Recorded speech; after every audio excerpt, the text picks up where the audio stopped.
Beneath the surface lie worlds that defy imagination, realms of liquid twilight where the rules of our world no longer apply. For millennia, humanity has gazed upon the ocean's reflective skin, largely oblivious to alien landscapes within. We are creatures of the land, our senses tuned to air and rock.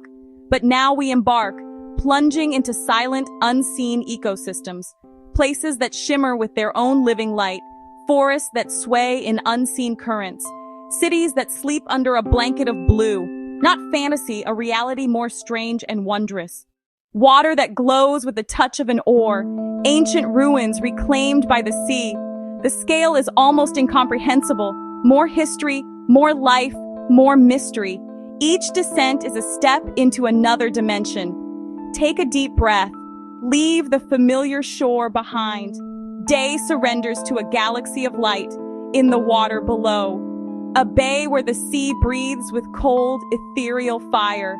Every ripple, every splash ignites living constellations. An enchanted shore where the water holds the stars. What force could create such a spectacle? Let us dive in and see. Here in the sheltered waters of places like Mosquito Bay in Puerto Rico, an extraordinary alchemy takes place. By day, it is a tranquil, unassuming inlet, its waters warm and placid. But as darkness falls, a profound transformation occurs. The bay awakens. Every disturbance, from the gentle stroke of a paddle to the dance of a fish darting through the depths, triggers a spectacular explosion of ghostly blue-green light.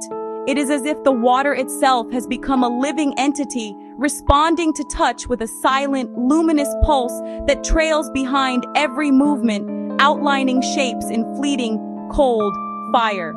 This mesmerizing glow is not magic, but biology at its most brilliant. It is the work of countless microscopic organisms known as dinoflagellates. These single-celled plankton, when agitated, release a burst of energy in the form of light, a defense mechanism designed to startle predators. When they exist in such staggering concentrations, numbering in the hundreds of thousands per gallon of water, their combined effect turns the entire bay into a celestial canvas. One is left with the sensation of swimming through a liquid galaxy, surrounded by shimmering nebulae and comets of your own making. The conditions must be perfect for such a spectacle to occur. A narrow opening to the sea, nutrient-rich waters, and minimal light pollution. It is a delicate and fragile balance. To witness it is to see one of nature's most enchanting illusions, a living light show that has captivated human imagination for centuries. It makes one wonder what other forms of living light might flicker in the far deeper, darker corners of the ocean. We descend now from the surface glow into a very different kind of environment, a vertical world of immense scale and silent grandeur. These are the underwater forests. Off the coast of California, vast groves of giant kelp reach up from the seabed, their fronds stretching over 100 feet towards the life-giving sunlight at the surface. Diving here is akin to walking through a submerged redwood forest.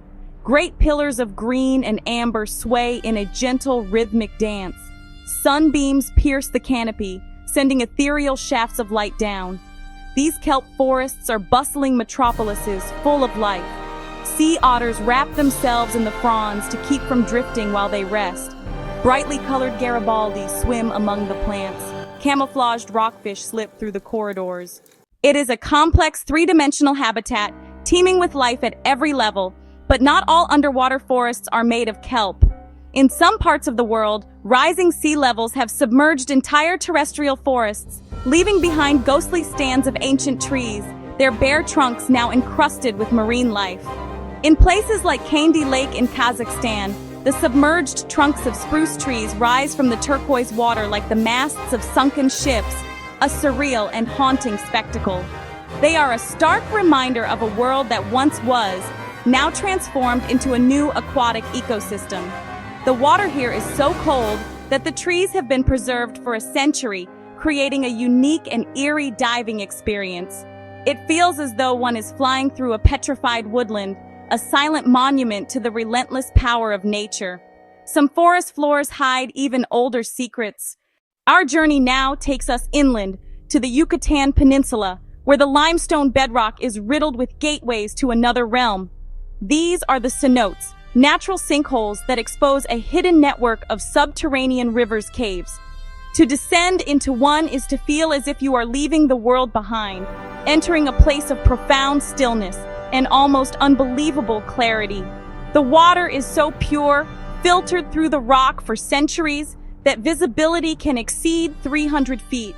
Looking down, it can feel as if you are floating in midair, suspended above an abyss. Shafts of sunlight penetrate the openings far above, piercing the darkness like theatrical spotlights and illuminating the cavernous spaces below. These beams of light cut through the gin-clear water, creating breathtaking visual effects and revealing the sheer scale of these underwater cathedrals. Ancient stalactites, stalagmites, formed when these caves were dry thousands of years ago, hang like colossal icicles or rise from the floor like forgotten statues. They are echoes of a different geological age, now preserved in this tranquil, aquatic state. For the ancient Maya, these were sacred portals to the underworld, places of ritual and communication with the gods.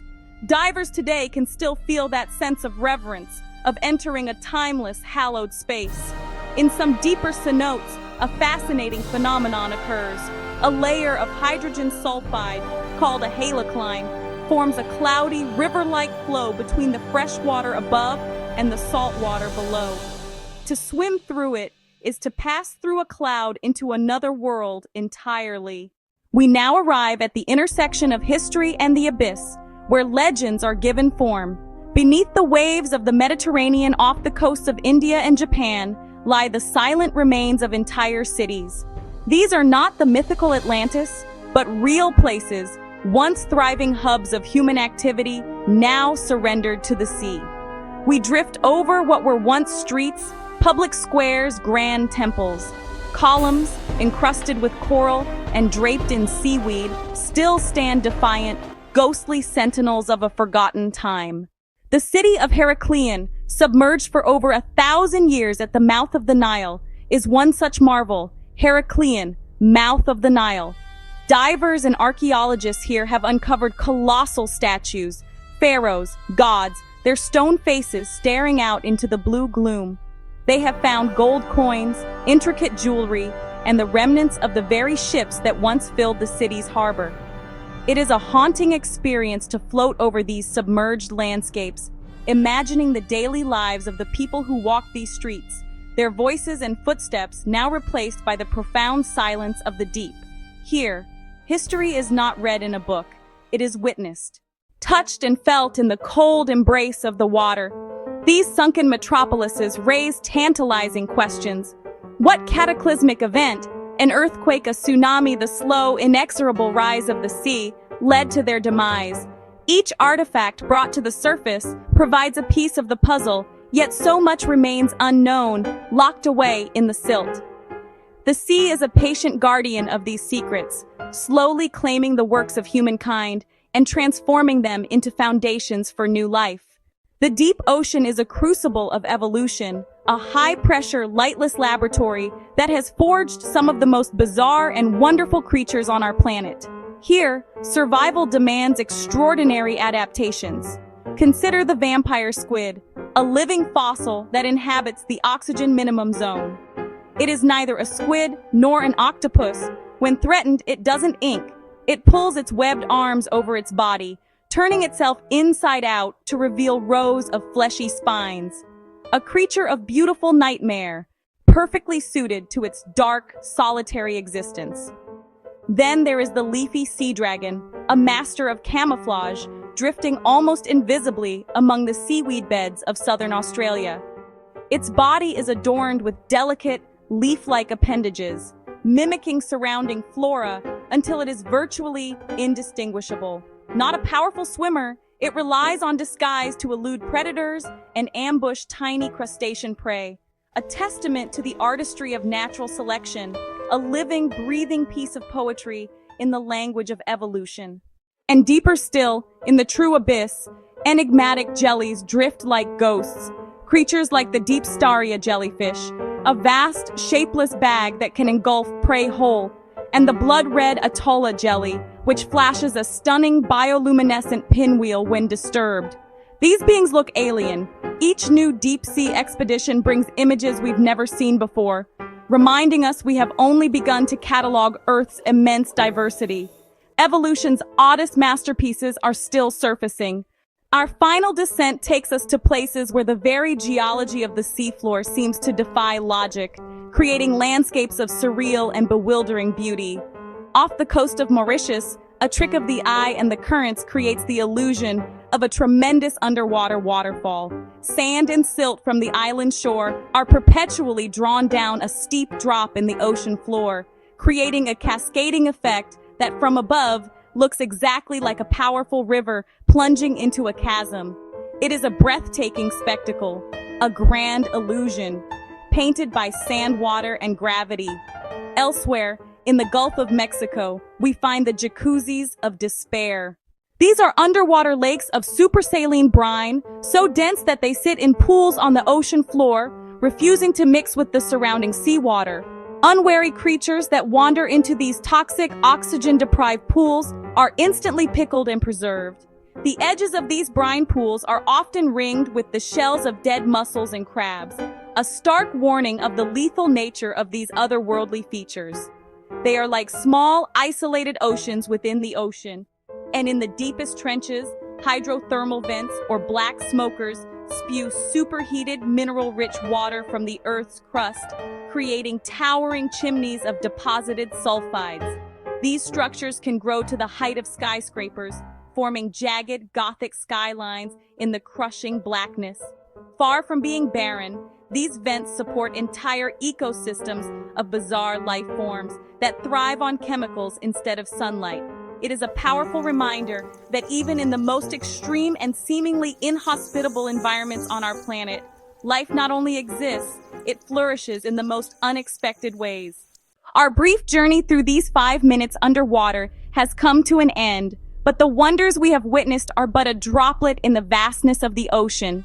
We have swum in bays of living light, drifted through sunken forests, explored the crystal eyes of the earth.